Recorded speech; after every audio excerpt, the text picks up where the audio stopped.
370. Esse é o número do voo.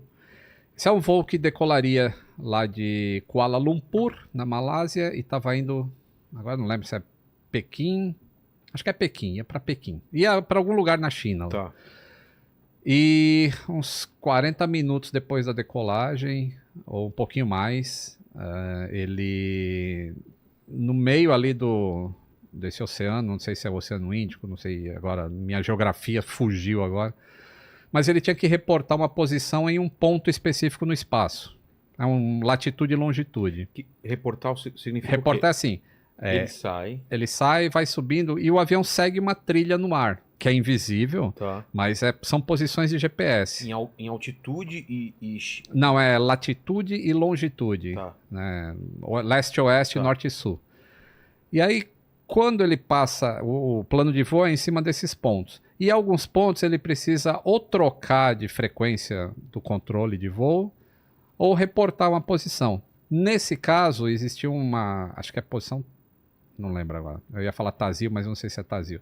Mas enfim, ele tinha que reportar em determinada posição para trocar de controlador. E quando chega bem perto dessa posição, ele fala, o comandante do voo, fala com o controlador e fala, obrigado, boa noite, e vai trocar para o outro. Só que nesse momento é desligado o transponder, o avião fica invisível, Caramba. ele não se comunica com o outro, e aí começa toda a história. A Netflix fez um documentário desse... Eu não assisti aí. Cara, é um suco de teoria de conspiração, que você não acredita. Fato mesmo não tem nenhum, é só os caras imaginando o que poderia ter acontecido. Existem os fatos, mas como ninguém sabe o que aconteceu, aí nós tem um cara lá, um tal de Jeff Wise, esse é um jornalista, que ele até no início, as pessoas até respeitavam ele, mas ele pirou na batatinha Tipo de o um quê? jeito. O que ele fala? Puta, ele escreveu um livro falando até de que um agente russo tinha conseguido com um laptop entrar no porão eletrônico do avião, conectar o laptop no sistema do avião e passar a controlar o avião remotamente através do laptop. Cara, Nossa, não conhecer nada como é que funciona o sistema de avião para falar uma coisa dessa. Uma outra teoria dele é que o avião não foi pro sul, Sei. ele foi pro norte e pousou em alguma base russa. O cara tem tara com russo, porque ele coloca russo em todos os lugares. Ele acha que foi alguma coisa que os russos fizeram pro avião sumir. E, pô, a Netflix coloca esses negócios, sabe? E o contraponto fica muito sutil. Sei. Então, a gente vive numa época que a garotada mergulha nessas teorias de conspiração, né? E a verdade tanto faz, né? Eu acabei fazendo a minha mesmo. Fiz uma live Com a sua contando teoria. a minha teoria a respeito do malária. Alienígenas. Não, a minha é até mais plausível Como do que que é? a do cara. Qual que é a tua teoria? A minha teoria é o seguinte: o cara foi premeditado, é um suicídio que a gente chama de coletivo. Já tem alguns fatos na história de algumas pessoas que se suicidam e levam outras junto. O piloto, no caso. O piloto, no caso. O comandante, no caso. Comandante, no caso. O que eu acho... Tem um livro, assim, chama O Sobrevivente. Já leu esse livro? Não. Cara, é muito bom. Acho que iam fazer um filme. Só antes de você contar a tua versão, posso estar enganado. É do Palahniuk, o mesmo cara do Clube da Luta. E é um cara de uma seita fanática, assim, de religião. E ele pega esse avião, sequestra, pousa em algum lugar, todo mundo desce, ele sobe com o piloto ou com alguém pra ajudar ele, até colocar no piloto automático, o cara pula de paraquedas e ele deixa no piloto automático até uma hora que vai acabar o combustível e ele fica contando a história dele inteira nesse negócio pra ficar na caixa preta ou em algum lugar registrado. Isso é muito louco, cara. Interessante. Mas qual que é a sua ideia? Até um plot. Um suicídio, né? Então, acho que foi premeditado. E assim, tem duas pessoas no cockpit, né? Então, se um cara quer e o outro não quer, não vai acontecer. Então você precisa eliminar alguém ali dentro. Matar. E existe uma maneira de fazer isso. Que eu não vou falar qual que é, obviamente, mas existe uma maneira de fazer isso dentro desse avião específico que eles estavam. Acho difícil, mas se você usar uma arma... Não passa pela detecção de metal, é isso? Não passa. Bom, o piloto, alguns países permitem que o piloto ande armado, o cara tem autorização, sim. Não sabia. Nos Estados Unidos, por exemplo, é assim. Tá. Então, determinados pilotos têm autorização para andar armado. Se é um cara desse, poderia matar outro cara com a Lá eu arma. não sei, Mas dar tiro a bordo é complicado. Porque você pode furar o avião e causar um dano estrutural por causa da pressurização. Então não foi arma que eu acho, tá? Tá bom. Foi uma outra arma, uma arma branca. Eu achei que você ia falar envenenamento. Não. E aí ele neutralizou o copiloto. Tá. E veja, o avião tá voando, ia começar a servir o serviço de bordo. Certo. Porque é um voo de 6 horas. Então, jantar ia ser servido. Aí o cara não fala nada. Ele só fala para as comissárias, eu e o fulano de tal aqui estamos tranquilo, não queremos comida, pode serviço, vida que segue. Tá. Ele tinha conhecimento de algumas coisas do avião, até de desligar o sistema de entretenimento. Como ele desligou o transponder e desligou outras coisas também do avião, ele tinha um conhecimento técnico razoável. Então ele desliga o sistema de entretenimento, que é onde aparece o mapa que alguém poderia ver para onde estava indo. Exato. Ia falar, opa, não estou indo para a China, o que está acontecendo? Então ele desvia a rota. Ele desvia a rota. Nesse momento que ele desliga o transponder, ele fica invisível para o radar secundário. Mas o radar primário, que é o que emite uma onda, pega um eco de volta, esse funciona. Só não tem informação quem que é a altitude que está mais ou menos e velocidade também é mais ou menos. Mas existe um ponto. Aí o que acontece? Quando ele desvia e não tem mais comunicação, no dia seguinte o governo fala, a última posição é essa e vão procurar naquele local. Só que o governo da Malásia já sabia, o governo não, os militares, não sei se o governo sabia ou não, os militares já sabiam que o avião, alguma coisa tinha cruzado o espaço aéreo da Malásia em direção oposta àquele voo. E que não foi interceptado. E não foi identificado também. Não foi identificado. Tá. Isso posteriormente foi na investigação. Foi? Tá. Foi. Mas naquele momento não. E esse voo aconteceu na fronteira entre a Malásia e o país que fica em cima, que é qual mesmo? Vê pra gente um mapinha, acho que até legal colocar na tela pra gente entender China, Malásia, onde tá.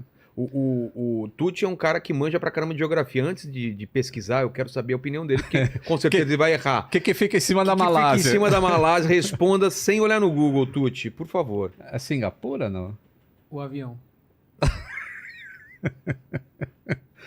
Tá certo. Você vai ver aí? Deixa eu ver aqui o que faz. Tá. O que faz fronteira aqui? Malásia. Abrir o mapa aqui. Tailândia, tá bom. Mas não é Tailândia, não. Phuket, o que é isso aqui? Acharam um mapa legal? Aqui tem tudo? Boa. Que país que é, hein? Acharam? Eles vão... Eu achei aqui. Achou aí? Qual é o país que fica em cima da Malásia? E o oceano é o Golfo da Tailândia. Tailândia mesmo? Falaram que é Tailândia. Tem Tailândia, Vietnã e Filipinas. Malásia, então é Tailândia. Tailândia, Vietnã e Filipinas, perto? Tá. Então é Tailândia.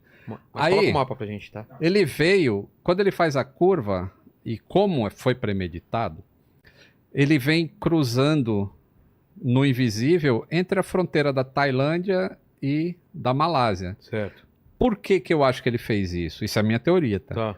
Porque ora ele estava no espaço aéreo da Tailândia, os caras, opa, tem alguma coisa... Ele foi na linhazinha. Ele foi na linhazinha, Tá. Aí hora o cara tá lá, os caras, opa, tem um bagulho aqui, vamos ver o que tá acontecendo. Aí o cara vai pro espaço aéreo do outro. Aí esse aqui fala, não, isso aí é problema da Malásia. E a Malásia é a mesma coisa, isso aí é problema da Tailândia. E o cara passou no meio ali. O sinal de radar indica que ele fez uma curva à esquerda antes de entrar no mar de Andaman. Olha lá. Isso. Malásia. Tá vendo ali, Tailândia, ó? Kuala Lumpur foi de onde ele decolou. Entendi. Aí ele tá andando lá em cima na linha vermelha, entre a divisa. E aí quando ele entra nesse mar entre Jakarta, aqui na Indonésia, ele não vai entrar em espaço aéreo indonésio. Tá. Então ele faz uma curva primeiro para a esquerda e passa em cima da cidade onde o comandante nasceu. Aí depois ele vira à direita e vai subindo, ó, sobe ali no mar de Andaman. Sim. E aí ele circunda a Indonésia, né? Acho que é a Indonésia, né? A capital é Jakarta, acho que é a Indonésia, né? Quem é bom de geografia, acho que é. Ele circunda e aí ele vai para o sul, que é o Oceano Índico, aberto. A gente não conhece nada do Oceano Índico, cara. É mais desconhecido do que Marte. A gente conhece mais Marte do que o Oceano Índico. E aí ele voa até acabar o combustível. Num lugar aberto. Num lugar aberto. Aí, pô, o radar só pega até ele fazer a curva ali em cima da Indonésia. Depois não tem mais sinal de radar. Como é que sabe que o avião foi para lá? Porque apesar dele ter desligado tudo no avião... Ai, deixa eu só voltar um pouquinho. Por que ele falou que estava tudo bem e serve a comida aí? Porque aí ninguém encheu o saco dele. Entendi. Senão, se o passageiro sente que algumas teorias falam assim, ele despressurizou o avião. Não. Se ele despressuriza o avião, aí já vai cair máscara de oxigênio, aí já vou começar a perguntar o que está acontecendo. Aí a vida dele lá na frente, pro que quer que ele estivesse fazendo, vira um inferno. Então, se ele faz um voo normal, de 6 horas, o cara tá pensando, já tô quase chegando lá em Pequim. Porque ninguém é de noite, ninguém sabe pra onde o avião tá indo. Muita gente tá dormindo. Exato. E aí, como que sabem que ele foi pro sul? Porque os motores do avião têm um computador específico. E em algumas empresas aéreas... O que ele controla? Ele manda informação pro satélite de como tá a saúde daquela turbina. O pessoal chama de turbina. Eu falo motor. Pessoal, quando eu falar motor, vocês já pensam que é turbina, tá? Que eu falo o nome certo. Tá. E essa informação vai para o satélite. Só que isso é um opcional. Quando você vai comprar o carro, não tem você quer banco de couro, quer não sei o que, não sei o que. Isso é um opcional. Que a Malaysia não tinha a empresa aérea. Mas o sistema existe no avião. Então o que acontecia? O computador do avião mandava informação para o satélite. Falava, eu tô assim. Aí o satélite respondia, você não tem assinatura, então não vou mandar para a Malaysia. Então isso se chama ping. Ele está pingando o satélite. E não volta a informação. Então só sai ping do avião. E aí, o cara que cuida desse satélite, que é a Inmarsat, ele falou, a gente tem informações deste avião pingando o satélite. O satélite ele é geoestacionário. Ou seja, ele está numa posição em que ele gira junto com o planeta. Na mesma velocidade. Então ele está no mesmo lugar. E eles falaram, se a gente consegue medir a frequência dessa onda que está saindo do avião e vindo para cá, através de efeito Doppler, a gente vai saber se ele está indo para o sul ou para o norte. Olha, efeito Doppler, para quem não sabe, moçada, sabe quando você está na rua e vem uma ambulância e passa sirene. Assim e faz uau, uau, uau, uau, uau, uau, uau, e aí muda a frequência dela. Quando ela está se afastando é um som, quando ela está vindo é outro som. E aí eles calcularam essa frequência e falou, esse ruído aqui é de quem está indo, não é de quem está vindo. Então, ele foi para o sul, ele não foi para o norte. Porque se ele fosse para o norte, ele ia entrar no território, acho que da China, se não me engano, lá em cima. Lá em cima. E aí, entrou em território chinês, acabou. O chinês está ali acordadão, vendo tudo. Vai saber. Então, ele foi para o sul. Acabou o combustível e o avião foi para o saco. Faz sentido. E aí as pessoas pensam assim, mas e o fato de passar em cima da cidade dele? Então. E as pessoas pensam, mas por quê? Por que levar outras pessoas? Aí eu já não sei. Aí só a psicologia que tem que explicar isso. Vai saber, né? Mas o jeito de chamar atenção, sei lá. E lá no sul do Oceano Índico é onde foram fazer as buscas depois de alguns dias, quando descobriram, o avião não foi para ir para onde vocês estão pensando, onde o pessoal achou que caiu. E como tem esses pings, significa que são 6 pings, se eu não me engano. Era um ping a cada meia hora, alguma coisa assim. Ou 1 hora. E cada meia hora, quanto que anda? Anda aí uns 900 quilômetros. Caramba! Tá. E aí tem o último ping não foi completado. Então, provavelmente é na hora que acaba o combustível. Aí, a partir daquele ponto, ele só tem mais X tempo de voo até... chegar. Acabou o combustível, que o computador do motor ele é alimentado pelo próprio motor girando. Entendi. Como não tem mais o motor funcionando, não tem mais o ping. Então ficou meio ping só. Aí os caras desenharam um círculo nesse 7º arco a partir da posição do satélite e estão fazendo as buscas lá. Eu acho que dificilmente vão encontrar esse avião. Eu adoraria que encontrassem... Isso vai pro fundo sempre ou boia alguma coisa? Vai pro fundo. Não, algumas coisas boiam sim, porque foi encontrado... Aliás, é um negócio interessante. Foi encontrado um pedaço de flaperon.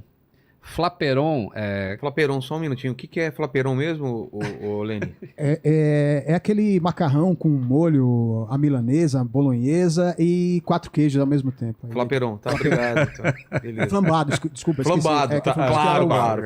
O que é o flaperon?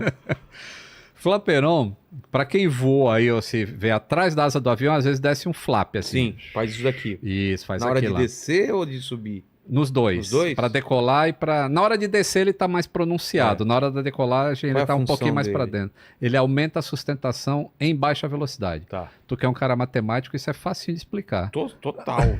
Total, assim. Tipo, eu já tô imaginando que, claro.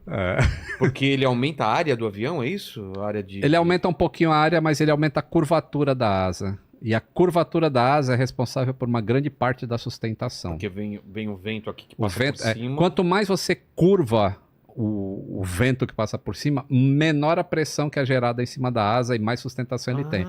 E como na fórmula da sustentação de um avião, a velocidade é elevada ao quadrado, então uma diminuição de velocidade diminui muito a sustentação.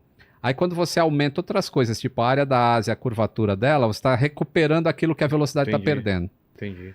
Então é para isso que serve. E o flaperon é uma superfície que fica na asa. Quando o avião está em alta velocidade, quando ele está em baixa velocidade, lá na ponta da asa tem uma superfície que faz a asa subir ou descer, que é para o avião fazer curva. Sim. Em alta velocidade, aquilo fica travado. Porque se você mexer nisso aqui em alta velocidade, o avião, a força vai ser muito grande. Então lá no meinho da asa tem uma outra superfície que faz a mesma coisa. Só que como ela está no momento de força mais junto da fuselagem, então ele consegue mexer e vai conseguir virar a asa do avião. Entendi. No caso do 777, além de fazer isso, na hora que o avião vem para pouso ou para decolagem, esse aileron, que é o nome da peça, também atua como flap. Tá. Aí juntaram flaperon. Entendi. Um flaperon foi encontrado numa ilha lá na África. Agora não lembro se é Madagascar ou... uma ilha ali no... Perto do... Ilha Reunião, não sei agora qual... Mas uma ilha lá da África. Cheio de craca. Craca é uns organismos que crescem... Né? É igual ao fundo de barco. Quando você vai no naufrágio tá tudo aquilo... Cheio de craca, E aí os personagens também do filme lá do pirata lá. Piratas do Caribe. Piratas do Caribe, né? Aqueles caras tudo cheio de craca, sabe? Do navio, né? Exatamente. Puta, eu acabei de lembrar de eu vi um desenho hoje que o cara fez um trocadilho com Piratas do Caribe que eu não acreditei. Sério? Um rato, ele pergunta... Rato em inglês é rat, né? E aí ele pergunta pro cara quantos passos mais até chegar no tesouro. Aí o cara fala... fala 3,14.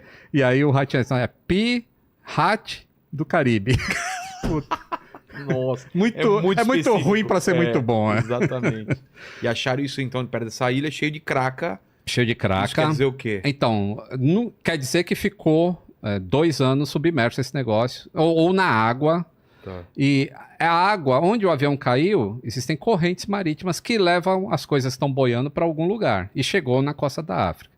Então, que é longe, né? Que é longe. Num primeiro momento, os caras falaram, putz, então o avião caiu nessa área, porque essa corrente marítima é que leva para a costa da África. Os caras sabem tudo isso. Sabem tudo isso, mas recentemente um cara descobriu uma maneira de verificar de onde que a craca nasce, baseado na temperatura da água. Sei. Desculpa aí. Tipo de Já craca? viu? Isso. Quando a craca vai crescendo, é igual uma árvore. Já viu quando o cara serra a árvore e fica aqueles círculos? Concêntricos. Que sabe, cada ano que passou, como que tá o ar, como tá não sei o quê. Então, a craca também ela vai crescendo assim em círculos. Entendi. E aí, baseado na quantidade de cracas que tem e o tipo de craca, de círculo que ele sabe a temperatura da água que estava quando aquilo se formou. E aí ele consegue definir, bom, para essa temperatura tem essa parte do oceano aqui, então provavelmente a colisão foi aqui ou o início do drift, né, do negócio foi naquela área. Ciência é um negócio incrível. E bate com a mesma área que estão procurando no Índico? Isso, bate. Que doideira. Ciência é foda mesmo, né, cara? Por que eu acho que não vão achar? Porque quando o Air France caiu na costa aqui do Brasil, lá depois de Fernando de Noronha, o avião estava caindo... E ele passava informação das coisas que estavam acontecendo direto para o satélite. E uma das informações era latitude e longitude.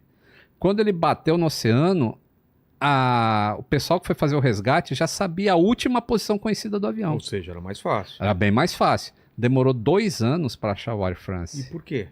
Porque onde ele impactou na água até onde ele foi parar, 3.500 metros de profundidade, Sei. existe um deslocamento de água e para que lugar que ele foi, entendeu? Aí você pega isso no Oceano Índico, que é profundo pra caramba, é 6.000 metros lá, é coisa absurda. 6 quilômetros para baixo. É uma busca muito difícil, muito cara, e que o retorno em si não vai ser muito produtivo, você acha? Produtivo, porque o avião estava bom. Então o Fly Recorder vai mostrar os dados de voo que estavam normais, só estava fora do plano de voo. E o gravador de vozes, ele só grava as últimas 2 horas de voo. Então, se nas últimas 2 horas o cara não falou por que ele fez aquilo, não tem informação útil nenhuma na caixa de voz também. Dentro da sua teoria, ele pode ter querido deixar uma mensagem para os familiares ou para o busquem conhecimento. Exatamente. Ou eu tenho que falar uma coisa para vocês que os alienígenas... Aí cai o avião. Eu vou falar coisa mais não sei o que e aí para na hora certa, né?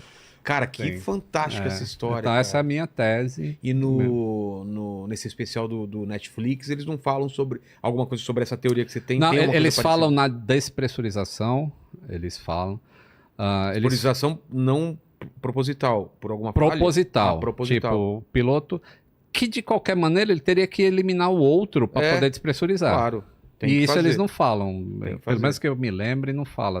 E o que acontece com uma despressurização àquela altitude? A galera começa a sufocar? O que é que acontece? Então, em condições normais, se um avião despressurizar a altitude que aquilo estava, 34 mil pés, o piloto comanda uma descida e mesmo que você não ponha a máscara, você não vai morrer. Não? Porque em 8 minutos, mais ou menos, 6 a 8 minutos, o avião já está numa altitude que você respira normalmente. Lá em cima existe oxigênio. Ele só não está na concentração que a gente precisa para conseguir respirar direito. Entendi. Então você pode ficar meio grog, meio mais... Algumas pessoas podem apagar. Mas assim, você não vai morrer de imediato. E temperatura? A temperatura depende. Se for uma despressurização por falha mesmo estrutural do avião, a temperatura vai cair muito rápido. É igual um spray, né? Quando você aperta o desodorante aqui, que daquele a lata fica geladinha. É verdade. É a mesma coisa. O avião ia ficar geladinho por dentro. Mas eu acho que não foi despressurizado. Porque por isso que eu falei, assim, a vida do piloto ia ficar um inferno. Todo mundo batendo lá, tentando entrar. E aí ia configurar que alguma coisa estava errada. E aí iam querer arrombar a porta, e entrariam outras coisas que o cara poderia evitar simplesmente, tá tudo certo, a gente não quer comer. Cara, que história. Mas pode ser ainda que tenhamos ainda, se achar alguma coisa de destroço, pode ser que tenha uma explicação. Pode ser. Porque sempre que...